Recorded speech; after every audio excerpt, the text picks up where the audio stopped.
쇼펜하우어는 말년에 이런 글을 남겼다. 세상에서 가장 큰 힘은 자기 자신을 다스리는 힘이라고. 그대들은 혹시 이런 경험이 있는가? 누군가의 말 한마디에 온종일 가슴이 먹먹하고 밤이 되어도 그 장면이 머릿속에서 지워지지 않아 이불 속에서 뒤척였던 적. 분명 상대는 아무렇지 않게 잠들었을 텐데 나만 홀로 그 말을 수백 번 되씹으며 잠을 설쳤던 밤. 우리는 대부분 이렇게 믿고 산다. 화가 나면 참지 말고 표현해야 건강하다고. 속에 쌓아두면 병이 된다고. 틀린 말은 아니다. 그러나 진짜 핵심은 표현이 아니다. 내 감정의 방향을 누가 정하고 있느냐는 물음에 더 가깝다. 화를 내는 순간 우리는 스스로 결정한다고 착각하지만 실은 상대가 던진 자극에 끌려가고 있을 뿐인 경우가 대부분이다. 여기에 한 가지 복선을 깔아두겠다. 쇼펜하우어가 평생 가장 격렬하게 싸웠던 상대는 세상의 무례한 사람들이 아니었다. 그 이야기는 이 글의 끝에서 만나게 될 것이다. 1788년 단치에서 태어난 쇼펜하우어는 어린 시절부터 아버지의 냉담함과 어머니의 무관심 사이에서 자랐다. 아버지 하인리는 성공한 무역상이었지만 아들에게 다정한 말 한마디 건네는 법이 없었고 어머니 요한나는 사교 모임과 글쓰기에만 몰두했다. 소년 쇼펜하우어가 가장 먼저 배운 것은 철학이 아니라 사람에게 기대하면 반드시 실망한다는 차가운 진실이었다. 17살 무렵 아버지가 창고에서 스스로 목숨을 끊었을 때 어머니는 장례를 치른 직후 바이마르로 이사하며 문학살롱을 열었다. 아들의 슬픔 따위는 안중에도 없는 듯했다. 이 경험은 훗날 그의 철학 전체를 관통하는 하나의 전제가 된다. 타인의 행동은 내가 제어할 수 있는 영역 바깥에 있다는 인식이었다. 그대들이여, 우리는 왜 무례한 사람 앞에서 이토록 쉽게 무너지는 것일까? 그것은 우리가 약해서가 아니다. 오히려 선한 사람일수록, 배려를 아끼지 않았던 사람일수록 상대의 무례함이 더 깊이 파고든다. 내가 이만큼 해주었으니 저 사람도 당연히 나를 존중해 줄 것이라는 무의식이 배신당하는 순간, 분노는 감정이 아니라 반사작용이 된다. 쇼펜하우어는 이 구조를 누구보다 일찍 간파했다. 그리고 평생에 걸쳐 하나의 답을 다듬어 갔다. 고요한 사람이 가장 무서운 사람이다. 소란을 피우는 쪽이 강한 것이 아니라 소란 앞에서 흔들리지 않는 쪽이 결국 판을 지배한다는 뜻이었다.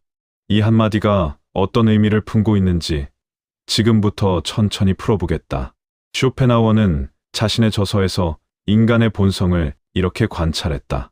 사람은 자기 안의 결핍을 타인에게 투사하는 존재라고. 누군가가 그대에게 함부로 말을 내뱉을 때 그것은 그대의 가치가 낮아서가 아니다. 상대가 자기 안의 불안과 열등감을 감당하지 못해 가장 만만한 출구를 찾은 것일 뿐이다.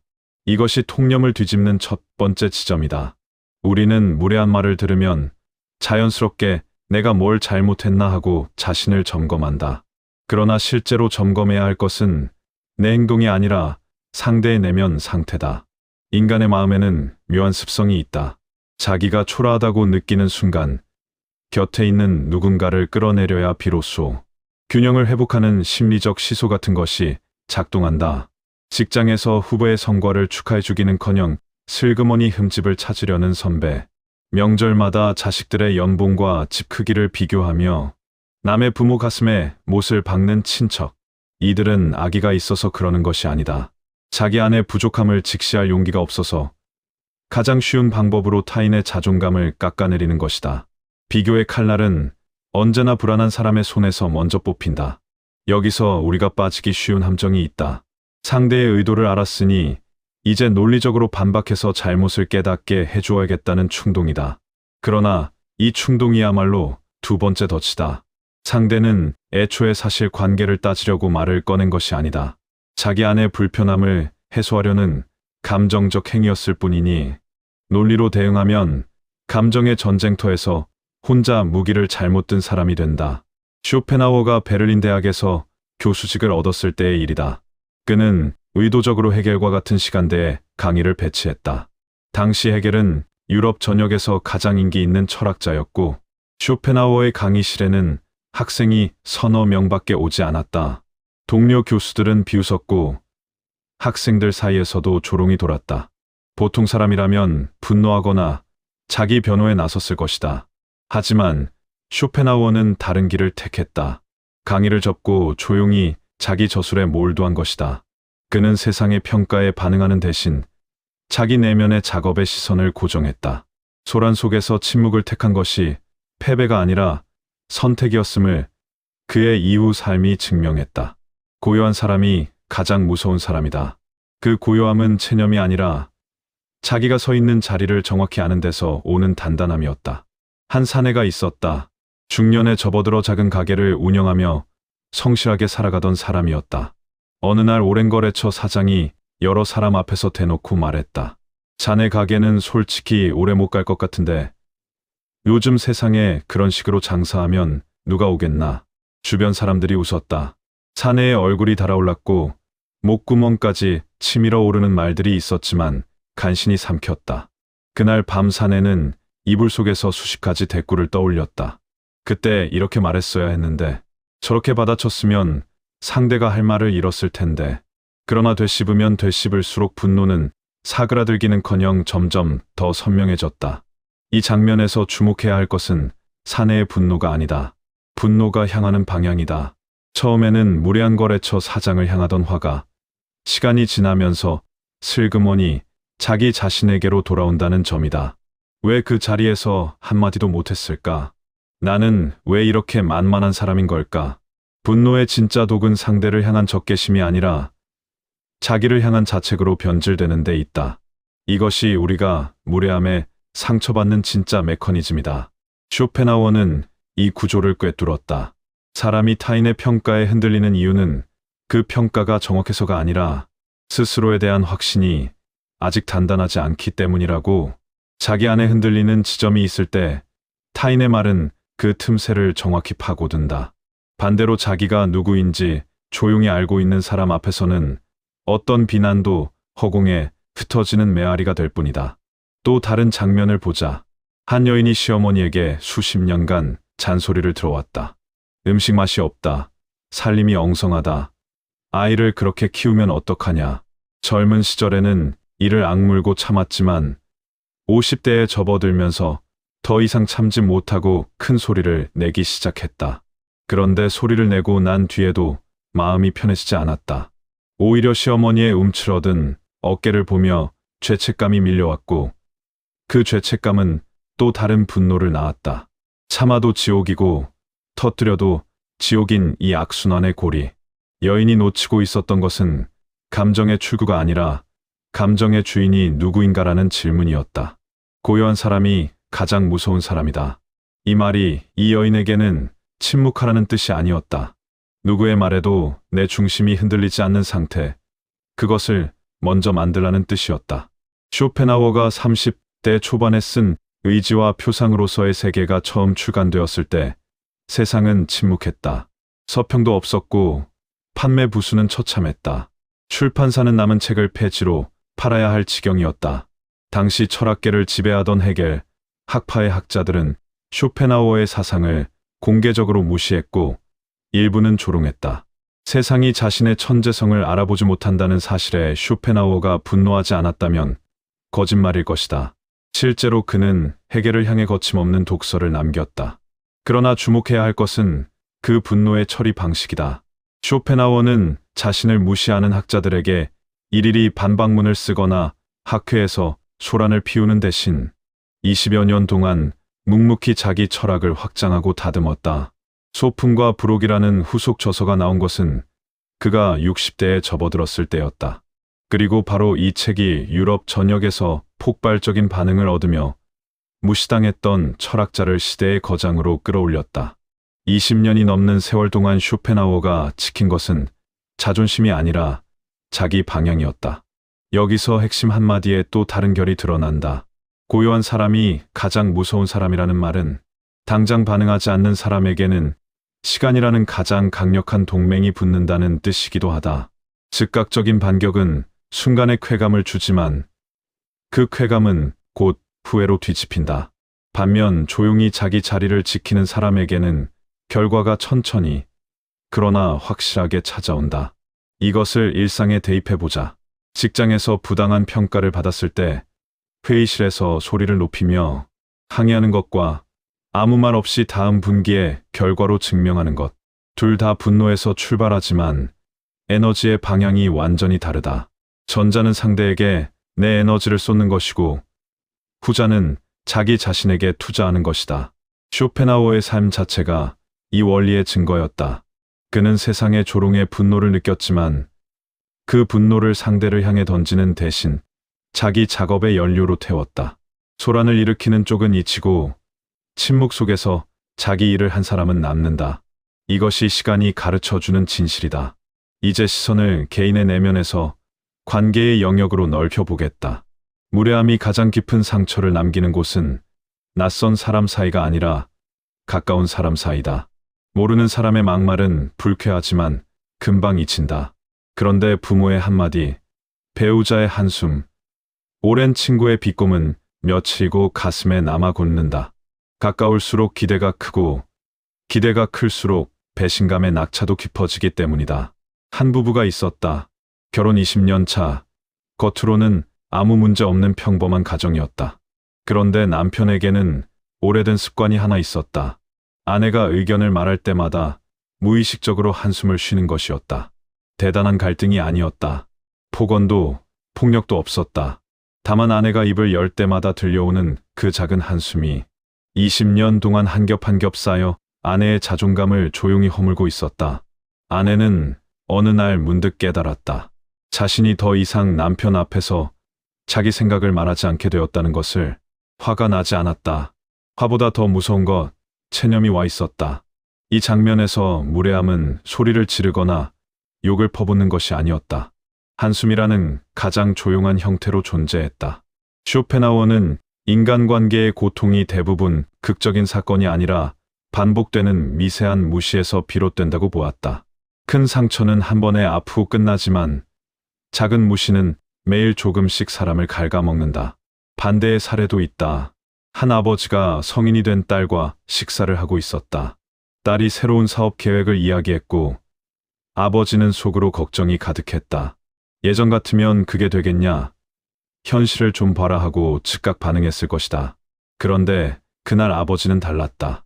걱정을 입 밖으로 꺼내는 대신 딸의 눈을 바라보며 고개를 천천히 끄덕였다. 한마디도 하지 않았다. 식사가 끝나고 딸이 먼저 말했다. 아빠가 오늘 아무 말 안 하고 들어줘서 오히려 용기가 났다고. 침묵이 때로는 어떤 격려보다 강하다. 고요한 사람이 가장 무서운 사람이라는 말이 관계 안에서는 이런 모습으로 나타난다. 반응하지 않는 것이 무관심이 아니라 상대의 존재를 온전히 인정하는 가장 깊은 형태의 존중이 될 수 있다는 것이다. 그렇다면 모든 상황에서 침묵하고 참는 것이 답인가? 그렇지 않다. 여기서 균형을 잡아야 한다. 쇼펜하우어의 철학을 자기 보호의 도구로 쓸 때 두 가지 극단을 경계해야 한다. 하나는 모든 무례함을 참으며 자기를 소진시키는 것이고 다른 하나는 모든 불쾌함을 무시하며 관계 자체를 차단해버리는 것이다. 먼저 참는 것과 선택하는 것의 차이를 구분해야 한다. 참는 것은 상대의 행동을 수용하면서 내 안의 분노를 축적하는 것이다. 선택하는 것은 이 상황에 내 에너지를 쓸 것인지 말 것인지를 판단한 뒤 의식적으로 반응을 결정하는 것이다. 겉으로는 둘 다 조용해 보이지만 마음속 풍경은 전혀 다르다. 참는 사람의 침묵은 억눌린 분노로 가득 차 있고 선택하는 사람의 침묵은 여유로 채워져 있다. 그렇다면 언제 말해야 하고 언제 흘려보내야 하는가? 첫 번째 기준은 반복성이다. 한 번 일어난 무례함은 흘려보낼 수 있다. 그러나 같은 사람에게서 같은 패턴이 반복된다면 그것은 흘려보낼 일이 아니라 경계를 세워야 할 신호다. 두 번째 기준은 관계의 무게다. 길에서 스치는 사람의 막말과 매일 얼굴을 마주하는 동료의 비꼼은 같은 무게가 아니다. 일상에 영향을 미치는 관계일수록 조용하되 분명한 의사표현이 필요하다. 세 번째 기준은 나의 상태다. 내가 지치고 불안한 날에는 평소라면 아무렇지 않을 말에도 과민하게 반응할 수 있다. 그럴 때는 반응을 하루 미루는 것만으로도 판단의 정확도가 달라진다.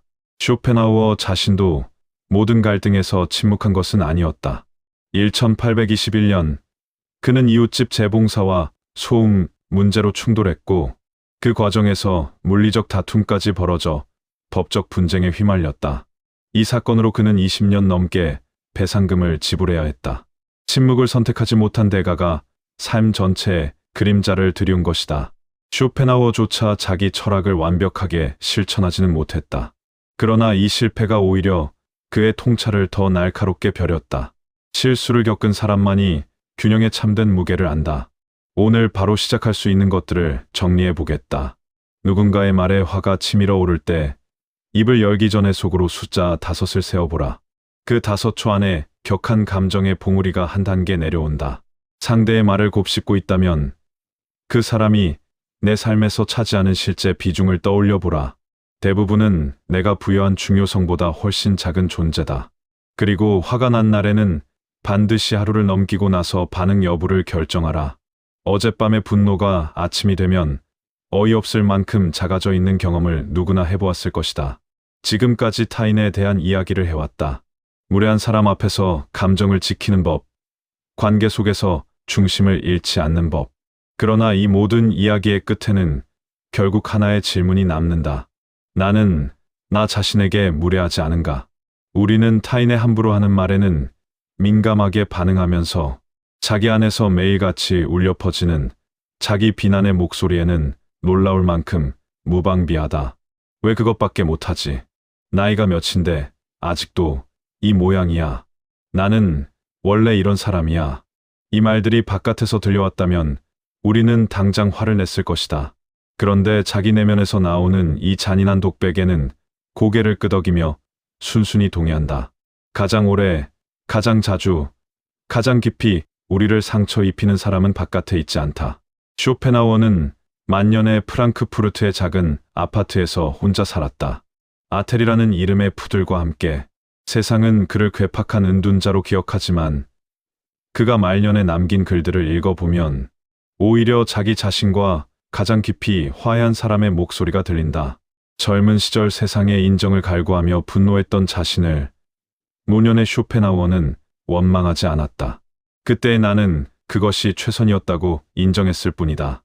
자기를 이해할 줄 아는 사람이 뒤로소 타인의 무례함 앞에서도 흔들리지 않는다. 안쪽이 단단해야 바깥의 바람에 꺾이지 않는다. 이 지점에서 고요한 사람이 가장 무서운 사람이다라는 말이 가장 깊은 의미에 도달한다.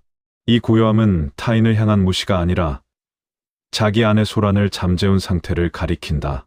타인에게 휘둘리지 않는 것은 기술이지만 자기 안의 비난에 휘둘리지 않는 것은 태도다. 기술은 배울 수 있지만 태도는 오랜 자기 관찰을 통해서만 만들어진다. 말의 속도보다 마음의 깊이가, 반응의 빠르기보다 판단의 무게가, 상대를 이기는 것보다 자기를 잃지 않는 것이 더 어렵고 더 값지다. 이 글의 처음에서 복선을 하나 남겨두었다. 쇼펜하우어가 평생 가장 격렬하게 싸웠던 상대는 세상의 무례한 사람들이 아니었다고. 이제 그 이야기를 꺼내겠다. 쇼펜하우어가 가장 오래, 가장 치열하게 싸운 상대는 자기 자신이었다. 어머니에게 인정받지 못한 소녀는 평생 세상의 인정을 갈구했고 그 갈구함이 채워지지 않을 때마다 분노했다. 헤겔의 인기에 질투했고 자기 책이 팔리지 않는 것에 좌절했으며 사람들이 자신의 천재성을 알아보지 못하는 것에 씁쓸해했다. 그가 인간 본성의 이기심을 그토록 날카롭게 해부할 수 있었던 것은 남을 관찰해서가 아니라 자기 안의 이기심과 욕망을 직시했기 때문이다. 철학자의 통찰은 서재에서가 아니라 자기 상처를 들여다보는 용기에서 태어났다. 쇼펜하우어가 72세에 세상을 떠나기 직전 그는 마침내 자기 철학이 세상에 받아들여지는 것을 보았다. 소품과 부록은 유럽 전역에서 읽혔고 젊은 학자들이 그를 찾아왔다. 30년 가까운 무명의 세월이 있었기에 그 고요한 인정은 더욱 깊은 울림을 가졌다. 그가 남긴 마지막 말들 속에는 승리감이 아니라 어떤 덤덤한 평화가 있었다. 세상과 싸워서 이긴 것이 아니라 자기 안의 소란을 잠재운 끝에 찾아온 평화였다. 그대들이여, 지금 그대의 신경을 긁고 잠을 빼앗는 사람이 있다면 한 가지만 물어보라.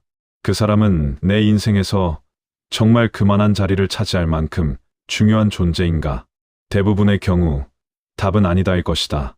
그리고 만약 가장 오래도록 나를 괴롭히는 목소리가 자기 자신의 것이라면 그 목소리에도 같은 질문을 던져보라. 나는 나에게 그렇게까지 가혹해야 할 만큼 잘못한 것이 있는가? 결국 남는 것은 하나뿐이다. 바깥의 소란이 잦아든 뒤에도, 모든 관계가 변하고 사라진 뒤에도 끝까지 나와 함께 남는 것은 자기 자신뿐이다. 그 자신과 평화롭게 지내는 법을 아는 사람이 세상 어떤 무례함 앞에서도 흔들리지 않는다. 고요한 사람이 가장 무서운 사람이다. 그 고요함을 오늘부터 그대 안에서 시작해 보시길.